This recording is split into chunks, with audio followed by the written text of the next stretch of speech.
আপনারা যদি মনে করেন সরকার জনগণের জন্য, পুলিশ জনগণের জন্য, কিন্তু আসলে বাস্তবেই সেটা নয়।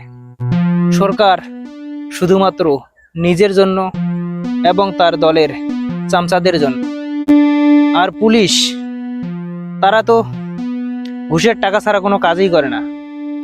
আপনি শতকরা এমন কয়েকটা পুলিশ পাবেন হয়তো বা যারা সৎভাবে তাদের কর্মক্ষেত্রে নিয়োজিত আছে, সৎভাবে জীবিকা নির্বাহ করে।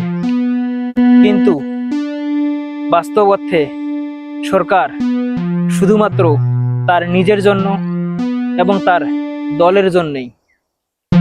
সাধারণ জনগণ আসবে যাবে, পায়ের নিচে চাপা পড়বে, মারা যাবে, এগুলোর খবর কেউ রাখবে না। নিউজের পাতা খুলে আপনি দেখবেন আজ এ মারা যাচ্ছে, ও মারা যাচ্ছে। নিউজের পাতাতে আপনি কখনো দেখতে পাবেন না অমুক এমপি মন্ত্রী আজকে রোড অ্যাক্সিডেন্টে মারা গেছে, না খেয়ে মারা গেছে। আসলে এগুলো হচ্ছে বাস্তবতা। যখন প্রয়োজন হয় তখন সাধারণ মানুষকে নেতাকর্মীগুলো ব্যবহার করে, প্রয়োজন যখন শেষ হয়ে যায় তখন তাদের কেউ চিনে না।